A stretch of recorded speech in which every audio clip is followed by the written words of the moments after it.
Bien, merci beaucoup d'être là cet après-midi. On trouvait ça important de vous rencontrer en amont de la rencontre qu'il va y avoir ce soir avec les commerçants pour vous parler un petit peu là, du déroulement de ce soir, de pourquoi on fait cette rencontre-là, puis c'est quoi les prochaines étapes. Donc, ce soir, on rencontre les commerçants, les propriétaires du centre-ville en privé, de façon intime, parce que c'est eux qui vont être les principales personnes affectées, touchées par les travaux. Puis dans le fond, ce qu'on veut faire avec eux ce soir, c'est, parce que ça fait 1 an qu'on travaille en équipe multidisciplinaire, puis ils ont entendu parler un peu, mais pas beaucoup. Et je suis sûre qu'ils ont beaucoup de questions encore. Donc, on veut leur dire où on est rendu dans le projet de revitalisation du centre-ville. On veut leur présenter le plan d'ensemble, le déroulement des prochaines étapes. Puis j'espère aussi qu'on va les rassurer parce que tout au long, on les a écoutés, on les a entendus sur leurs questions et leurs préoccupations. Donc, on va présenter ce soir certaines mesures d'atténuation qui ont été prévues à ce jour. Puis là, je dis à ce jour, c'est important parce qu'il y en aura d'autres.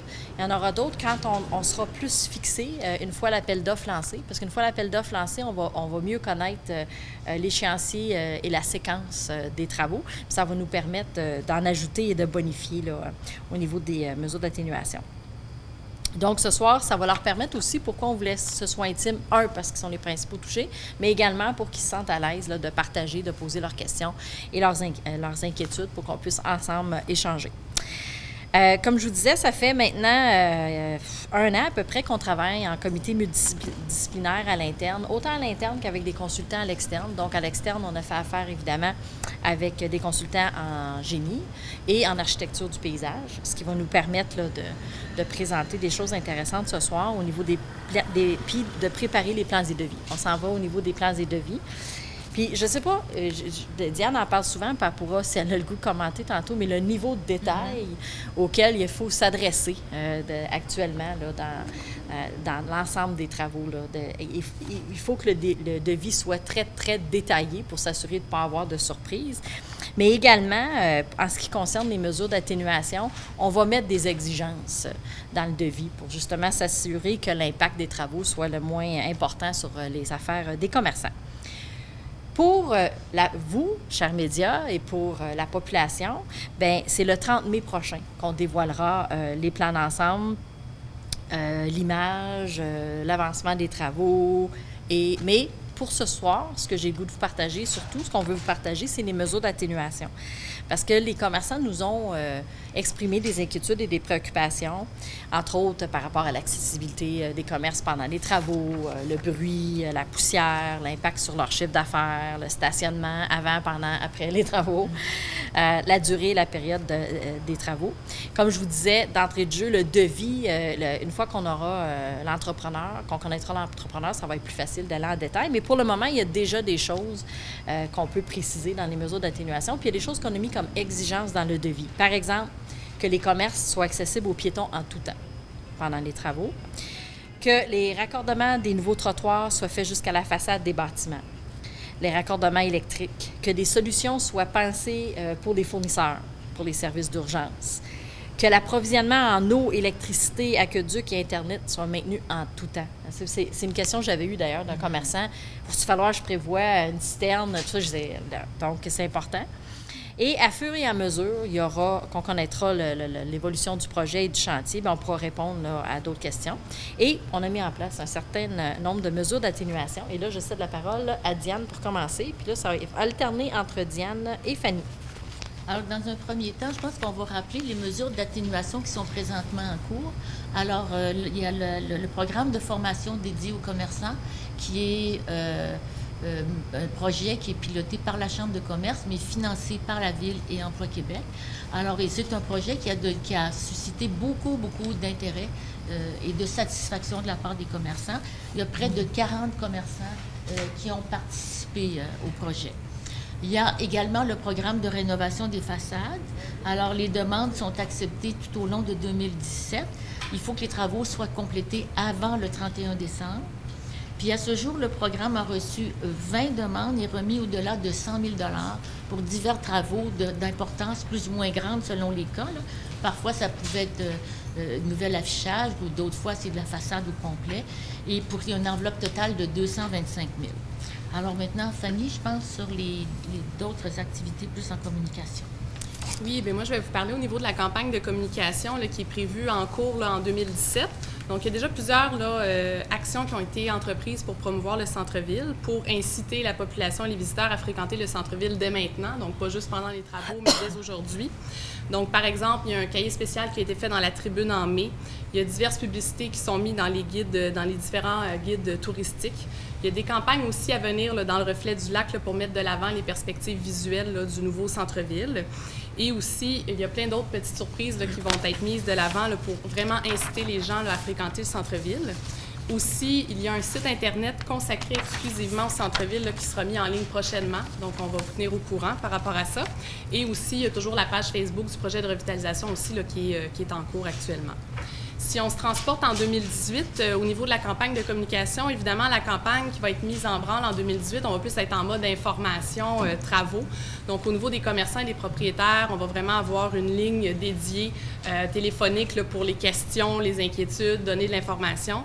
On va aussi avoir une infolette là, travaux, évidemment, qui va être envoyée à chaque semaine pour dire on en est où là, dans le séquençage là, des travaux. Aussi, au niveau des citoyens, évidemment, bien, c'est la communication qui va primer. Donc, on va donner de l'information. On va avoir le site web. On va avoir aussi des informations, des communiqués qui vont être transmis.